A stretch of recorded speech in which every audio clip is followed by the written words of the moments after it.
Damos la bienvenida en el estudio de los desayunos de 24 horas a Fernando Benalcázar, viceministro de Minas. Señor viceministro, buenos días. Bienvenido. Buenos días, Janet. Gracias por la invitación. Quisiera que nos cuente un poco más en detalle hacia dónde va esta reforma que se ha hecho a la ley minera para poder determinar el destino del material incautado en la minería ilegal. Ok. Es parte de una estrategia integral para el tema de control y manejo de la minería ilegal, como usted lo indica. Esto nos permite tranquilamente utilizar los recursos que provendrían del proceso y manejo de ese material que contiene, en el caso más importante, grandes cantidades de oro, hasta la emisión del decreto ejecutivo no teníamos forma de aprovechar y simple y llanamente todo el material quedaba en las bodegas, judicializado, como se dice, en espera de una resolución de un juez. Y definitivamente ese es un activo que pertenece a todos los ecuatorianos al ser un recurso natural no renovable, de origen ilegal sí, pero que definitivamente con estas reformas permite ese gran cambio. Pero ahora ya no se necesitaría esperar a que haya una resolución de un juez, ¿o cuál sería la diferencia? Ok, la diferencia principal es esa, que justamente en el arranque del proceso va a ser un proceso rápido en el cual nosotros podemos disponer del material y la empresa nacional minera ENAMI es la única entidad del Estado que puede entrar en ese proceso de transformar del material mineralizado en un producto comerciable como es una barra de oro o un producto final. ¿Pero qué pasa si al final del proceso un juez determina, no sé, que eso pertenece a alguien? No hay forma, no hay forma. Recuerde que... O sea, digamos, se certifica de entrada que es minería ilegal. De hecho, es certificado, los hechos y las resoluciones de los jueces van a estar siempre encaminadas en las pruebas que ellos tienen. Definitivamente es muy evidente y dentro del Código Integral Penal el tema de minería ilegal está amparado bajo dos artículos muy blanco y negros en ese sentido. Ahora, ¿de qué cantidad de oro podríamos estar hablando? ¿O cuánto se incauta y de cuánto dinero podríamos estar hablando? Que me imagino va a las arcas del Estado de alguna manera. Todo lo que se transforma va directo a las arcas del Estado tras simplemente los costos operativos requeridos para poder mantener el proceso en marcha. Los números son bastante interesantes. Solo tomemos ejemplo actual. La Arcom en estos últimos procesos ha acumulado aproximadamente 1.500 toneladas de material mineralizado, material que contiene oro. El contenido del oro en este material, hablemos específicamente del más frecuente que nosotros tenemos, el que más ha salido en los medios de comunicación, que es Buenos Aires, es una veta pura de oro. Y el contenido puede variar, son números que llaman la atención, especialmente en el mundo de los geólogos, la gente conoce de minería, entre 200 gramos por tonelada hasta 1.180 gramos de oro por tonelada. Es decir, en 1.500 toneladas, si vamos al precio actual de la onza de oro de $1.300 por onza, estamos hablando que solo en este caso, del 2018, todo el material acumulado, 1.500 toneladas, en el rango de 12 a 18 millones de dólares. Ese dinero, hoy día, que pertenece a todos los ecuatorianos, ha pasado guardado sin procesarse. Este decreto nos permite justamente eso, poder transformar eso en ingresos, dinero para el Estado. Ahora, este es, digamos, una acción, digamos, en represión a la minería ilegal que está correcta y que esperamos pues se recuperen todos esos recursos de los que usted habla. Pero ¿qué pasa con el control de la minería ilegal? Porque de todas maneras una cosa es lo que se incauta y otra cosa, otra cantidad, tal vez similar o tal vez el doble o el triple, en cambio se va en manos de toda esta industria ilegal que está alrededor de la minería. ¿Cómo entrar a controlar? Por ejemplo, ¿qué pasa en Buenos Aires? ¿Por qué está fuera de control este territorio? Okay. Usted tiene toda la razón. Lo que se recupera y en los operativos que se han hecho, tómese en cuenta que desde el mes de noviembre hemos comenzado a estrechar los nexos, ir cerrando las vías de este gran mercado ilegal. El tema de Buenos Aires es un tema sumamente complejo.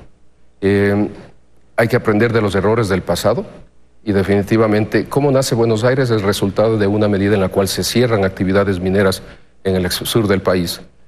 Y toda esta gente, que hay que diferenciar, hay gente que lo que busca, como cualquier otro ecuatoriano, es trabajar, y mucha otra que manipula, que sabe que está cometiendo un delito minero codificado en el Código Integral Penal y estructuradamente mueve a estas personas hacia los lugares que tienen, si cabe el término, vetas superficiales, oro cerca de la superficie.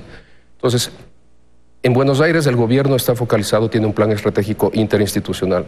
Estamos trabajando ya en los últimos detalles, porque no nos sirve de nada, como usted dice, de alguna manera paliar. Cogemos, hacemos cierta presencia y no tenemos un golpe de raíz, si cabe la palabra.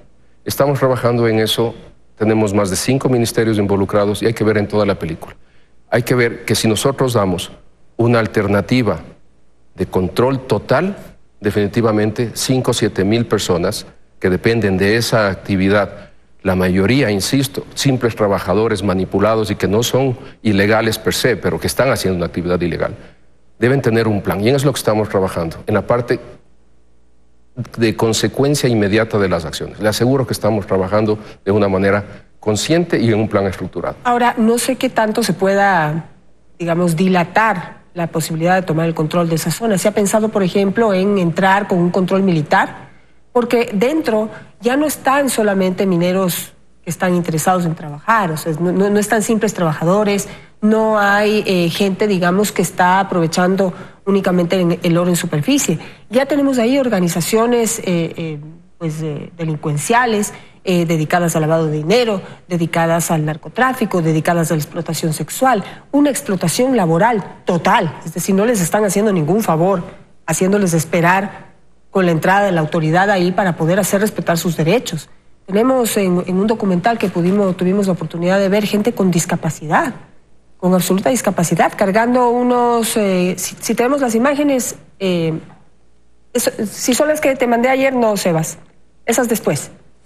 Pero en Buenos Aires tenemos personas con discapacidad que cargan grandes bultos por 25 centavos de dólar apenas. Hay gente que está trabajando con el oro con las manos, diciendo que no, que el mercurio ya no les hace daño. Es decir, y la contaminación que se está produciendo al ambiente es brutal, porque ya se está procesando ahí el oro de la manera más rudimentaria. Es decir, ¿hay tiempo para esperar? Okay. No hay tiempo para esperar, es la respuesta. Estamos trabajando y estamos 100% conscientes. La minería ilegal, la minería que está fuera de la ley, y si somos un poco más crudos, como le llaman en Colombia, la minería criminal. ¿Por qué criminal? Porque es un acto que está codificado en el Código Integral Penal en el caso del Ecuador, en donde una persona consciente, todas estas personas que financian, el propio artículo 261 establece que pueden tener cárcel de 3 a 5 años, las que financian, porque hay gente financiando esto. Estamos hablando no solo de Buenos Aires, existen otros proyectos o ejemplos que nosotros hemos trabajado con el perfil bajo. En Alto Nangaritza, noviembre, diciembre, 123 maquinarias, un promedio de 250 a 300 mil dólares por cada maquinaria presentes a lo largo del río, haciendo lo mismo, minería ilegal. En el caso de Buenos Aires, sabemos lo que está sucediendo. El interés formal del gobierno es que nosotros no vamos a permitir ni condonamos esas actividades. Y más aún, lo que usted hace referencia, muy bien informada, es verdad. Y es por eso que se ha creado este grupo de trabajo formal en donde tenemos que pensar no solo en la acción militar o solo en una acción policial, sino ver toda la película. ¿Qué pasa después que nosotros cerramos esa actividad? No queremos que nos pase exactamente lo que pasó al cerrar Zaruma, nos pasó esto. Y estamos ya con prospectos de posibles invasiones cercanas, a 15, 20 kilómetros de la zona. Otras concesiones ya son evidentemente objetivos de estos mismos grupos. ¿Por qué? Porque esto tiene un periodo de vida, no es que la mina dura toda la vida. Vamos ya 12, 14 meses en este proceso y definitivamente ese crecimiento descontrolado que ha tenido paliativos. Por ejemplo, noviembre, diciembre hicimos presencia militar para control de armas y explosivos. Las consecuencias de eso fueron obviamente interesantes en cuanto a lo que se encontró y demás, y eso ha reforzado el programa y plan de acción que tenemos en marcha. ¿Y se tiene identificados a los mafiosos que son los organizadores de la minería ilegal? Porque, como usted dice, hay un grueso de ecuatorianos que son víctimas de una u otra forma, que les interesa trabajar, necesitan un ingreso, así sea de 25 centavos de dólar por cargar un bulto, pero allí atrás hay una mafia manejando todo esto que, según entiendo, está claramente identificada, pero ahí tenemos complicidad de jueces y fiscales que no han querido procesarlos el momento en que se los atrapa. Hay un incidente, digamos como 10, 17 detenidos que fueron liberados finalmente. Usted tiene toda la razón. En Buenos Aires tenemos identificados las cabezas, las personas que, siendo totalmente ilegales, son tan atrevidas, son tan agresivas de querer legalizar y buscan que el gobierno en otras entidades, en otras instancias que no es del Ministerio de Energía y Recursos Naturales, el Viceministerio de Minas, sean reconocidos como mineros legales. La posición del gobierno es muy clara. Quien está fuera de la ley no puede jamás ser reconocido como un minero legal. Esas cabezas están identificadas. Existe todavía procesos de investigación al más alto nivel para buscar quiénes están en realidad atrás del financiamiento. Se especula muchísimo. Como usted dijo, se habla hasta de lavado de activos, se habla de narcolavado, etcétera, etcétera. Estamos en esas fases. Todo eso es parte de la necesidad para el control integral que tiene que ser dado ya mismo. Definitivamente sí. Y no pasa solo aquí en Buenos Aires. Tenemos otros 2 o 3 brotes en el sur del país, en Zamora Chinchipe, y estamos trabajando en ellos. Es una actividad coordinada y definitivamente el ejemplo que usted da generó que la ministra del Interior, que la fiscal de la Nación y el Ministerio presentemos una protesta formal. ¿Cómo es posible que una juez 8 horas después de un acto en el cual se encontró material, se encontró a tanta gente, se puso en la cárcel a tanta gente, se los libere? Así es. Definitivamente es un reto el que tenemos. El sistema de la minería definitivamente requiere un cambio radical y hemos arrancado ese cambio. Ahora, en la minería legal también hay problemas. Y justamente también en Imbabura, que ahora pues se devela como esta provincia que parece que está muy rica en minerales. Y tenemos un pedido de acción de protección por parte del municipio de Cotacachi en la zona de Inga, que se ha dado una concesión a una empresa, primero a la empresa nacional minera, y la empresa nacional minera le ha dado esto a una empresa internacional, y está en un bosque protector, uno de los últimos refugios de bosque nativo que hay en la zona del norte del país. ¿Qué pasó ahí, ministro? No, la cosa es muy sencilla. Nosotros cumplimos absolutamente con la ley. Jamás una concesión minera puede entregarse después de ratificarse en la consulta popular. La voz del pueblo fue muy clara. Actividad minera metálica, no. En lugar alguno del Sistema Nacional de Áreas Protegidas, zonas intangibles y centros urbanos. Las concesiones mineras, cuando tienen actividades, posibles actividades, y eso hay que ser muy claro, no es que se dé una concesión minera y esta concesión minera coincide con un bosque protector o vegetación protectora, no quiere decir que toda la concesión, que puede tener un máximo de 5.000 hectáreas, va a afectar esas 5.000 hectáreas.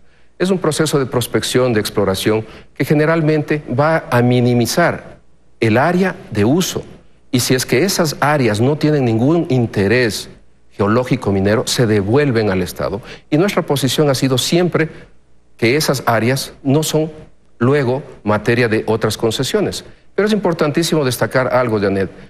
En los bosques y en vegetaciones protectoras, la actividad minera es una de las tantas actividades mineras permitidas por la ley.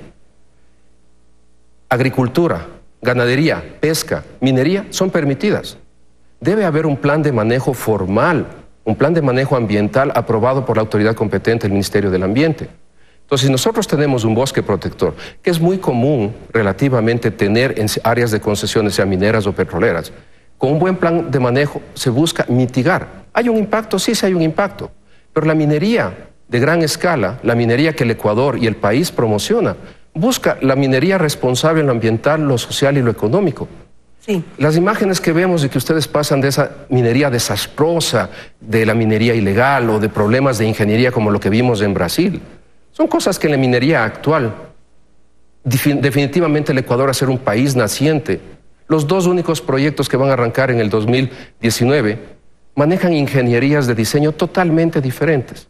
Viceministro, bueno, mientras conversamos ahora sí podemos pasar las imágenes del video, producción que ustedes tienen allí, que es precisamente de esta zona que se está en este momento en juego. Este es un video preparado por un grupo ecologista. He visto el video. Lo conoce, ¿verdad? Pero lo que dice la acción de protección es que el permiso para poder operar en esta zona se la dio mientras no había todavía autorización legal. Es decir, hay una reforma al Código Orgánico del Ambiente y ahí ya se permite que pueda haber estas concesiones, estas exploraciones y operaciones mineras en este tipo de territorios. Pero cuando le dieron la concesión todavía no había ese cambio legal. Hacia allá va la acción de protección y también hacia ver que esta es una zona que tiene, por ejemplo, muchos animales en vías de extinción, flora, fauna, y que realmente es último de los reductos del norte del país que nos queda por cuidar. Completamente aprecio todo eso, soy un amante de la naturaleza y definitivamente conozco el sector Los Cedros. El hecho de que exista una biodiversidad alta no quiere decir de ninguna manera que nosotros no respetemos eso. Cualquier empresa que sea concesionaria y operadora a futuro, hablemos de aquí a 8, 10, 12 años, porque la minería, a diferencia de otras actividades, toma ese tiempo de vida para tomar una decisión si progreso o no hacia un proyecto de explotación. Volvamos al set, por favor, producción. Y algo que es importantísimo considerar es que el Código Orgánico Ambiental está haciendo, el reglamento del código está llegando a las etapas finales, no contamos con el reglamento formalizado. Es decir, el código existe desde abril de hace 2 años prácticamente. La concesión minera, en el momento que fue dada, que probablemente fue en la época del 2016, contaba con todos los requisitos de ley y no haría ninguna diferencia al momento. Insisto, el Sistema Nacional de Áreas Protegidas es intocable. Dentro del Sistema Nacional de Áreas Protegidas existen requisitos que el Ministerio del Ambiente, como la autoridad máxima competente, establece y define para que puedan ser clasificados dentro del Sistema Nacional de Áreas Protegidas. Bosques protectores, vegetación protectora, permite definitivamente, con un buen plan manejo ambiental aprobado por la autoridad, el manejar este tipo de actividades. Y permítame decirle algo, nosotros nos preocupamos de la actividad minera. Doy un ejemplo, un proyecto gigante, muy grande, posible a ejecutarse en los próximos años, Loma Larga, en la provincia de La Suay. La huella que tiene el proyecto es de 16 hectáreas en una concesión minera de 5.000. Es un claro ejemplo. Después de estudiar las 5.000, llegas a la conclusión que definitivamente la mina y el sitio en donde nosotros vamos a hacer actividad subterránea con la mejor ingeniería posible tendrá un impacto directo en 16 hectáreas. Esa es la proporción normalmente en los proyectos. Es mínima comparado con el tamaño de la concesión. Otro cuestionamiento que se hace en esta zona de INTAG es que la empresa nacional minera le había entregado la concesión a una canadiense denominada Cormesi o Comresi, pero que pues los grupos ambientalistas, en su afán de poner una carta de protesta para que no entren a este bosque protector, los buscaron en Canadá y no encontraron como infraestructura detrás de esta empresa. Y parece que es una de estas empresas que simplemente gana una concesión en países como el nuestro y luego simplemente lo que hace es potencializar sus acciones para luego vender la empresa, pero no hay una empresa de verdad. Entonces, ¿con quién estamos trabajando ahí? ¿Cómo funciona ENAMI? ENAMI tiene varias alternativas. ENAMI es la única entidad del Estado que puede tener actividades en todas las fases de la minería. Específicamente en este caso tienen una asociación estratégica con un grupo canadiense, sí. Entre las empresas existen las grandes mineras que hacen la minería a gran escala y que generalmente llegan a un país, se quedan 30, 40, 60 años, que incrementan valor a su portafolio de productos que ellos manejan. Y también existen las que se llaman pequeñas y junior. Las pequeñas y junior tienen un afán, ayudar a identificar esos grandes proyectos. Todos los proyectos en el mundo han nacido a través de una junior o de una mediana, porque ese es el afán de ellos, se focalizan en la fase de exploración. Aquella que yo decía que tenemos 4 años iniciales más 4 años de exploración avanzada, 8 años en las cuales se dice, aquí hay un prospecto. De esas 5.000 hectáreas, ellos dicen, reduzcamos a 100, 120, 200, que hay posibilidades. Ese es el trabajo. Entonces, cuando se tiene una asociación estratégica, es buscar definir un valor agregado para esa concesión de tal manera que la empresa, en este caso la empresa nacional minera ENAMI, en su momento pueda tomar una decisión para crecimiento de esa reserva y ese activo sea más atractivo para buscar un nuevo socio más grande. Sigo rápidamente por cuestiones de tiempo. También hay un informe de Contraloría igualmente en una zona minera en Imbabura en contra de Codelco por la concesión de Jurimagua, en donde hay 10 observaciones por incumplimientos en el proceso de concesión de este proyecto. Dicen, por ejemplo, que el Ministerio del Ambiente habría entregado permisos ambientales sin haber hecho las líneas de base que comprueban los niveles de minerales en el agua, para hacer los estudios ambientales se usó información hidrometeorológica de la estación de Otavalo, cuando esto es completamente en otro lugar, es decir, no están hablando del mismo ecosistema. Y por último, se trabajó en la fase de exploración 4 años sin certificación de Senagua. algo que se necesita para poder saber si se está afectando o no las fuentes de agua. Estas 3 entre 10, digamos, irregularidades que ha encontrado la Contraloría y podría poner en juego esta concesión. Ok, el informe de la Contraloría ha sido presentado públicamente hace pocas semanas en la ciudad de Ibarra. Estuve yo presente en representación del Ministerio. Definitivamente nosotros hemos provisto toda la información requerida de respaldo a través de la empresa nacional minera, que es la operadora, que tiene una sociedad con Codelco, es otra asociación estratégica, en donde el proyecto de Urimagua es uno de los mayores prospectos que tiene el país en el área de cobre. El hecho de que nosotros pudimos presentar y descargar pruebas ante la Contraloría General del Estado permitirá que el informe final de la misma refleje la realidad, porque había algunas imprecisiones, había algunos puntos de esos 10 que usted hace referencia, que se pudieron claramente demostrar. Definitivamente, la Procuraduría General del Estado tiene un rol para cualquier entidad del Estado, en este caso la ENAMI, y nosotros hemos cuestionado algunos de esos puntos. Perfecto. Me quedo con eso entonces. La próxima semana sé que va a haber una visita de los jueces que están analizando el tema de la acción de protección del municipio de Cotacachi por el tema de este bosque protector en la zona de Inga, y estaremos pendientes de lo que suceda en cuanto a la respuesta a la Contraloría General del Estado por parte de estas otras observaciones que se ha hecho a este otro proyecto minero. Y sí, pues yo creo que siempre va a haber estos cuestionamientos y estas objeciones que creo que son naturales. Hay gente muy preocupada por lo que suceda con la naturaleza. Hay proyectos en el mundo que quizás se han manejado bien o medianamente bien, pero hay otros en donde se les ha ofrecido a los grupos ecologistas que no va a haber destrucción, y hay muchísima destrucción. Es decir, cada uno tiene un punto de vista que hay que respetar y que hay que escuchar para poder llegar a los mejores acuerdos. No, definitivamente le doy toda la razón. En todo proyecto hay gente a favor, gente en contra. Pero lo que sí le puedo asegurar es que el gobierno ecuatoriano está trabajando en atraer la minería responsable. Aquella minería que viene con grandes inversionistas. En el Ecuador contamos con las grandes mineras del mundo ya. Y eso es algo que indica el potencial real que tiene el país. Y nosotros de ninguna manera buscamos comprometer el tema social, el tema ambiental. Lo que sí buscamos es un desarrollo sostenible de la minería, y los mejores esfuerzos y los mejores profesionales están al servicio de eso para el país. Señor ministro Fernando Benalcázar, muchísimas gracias por estar esta mañana con nosotros. Le agradezco a usted por su invitación. Vamos a hacer un corte comercial y a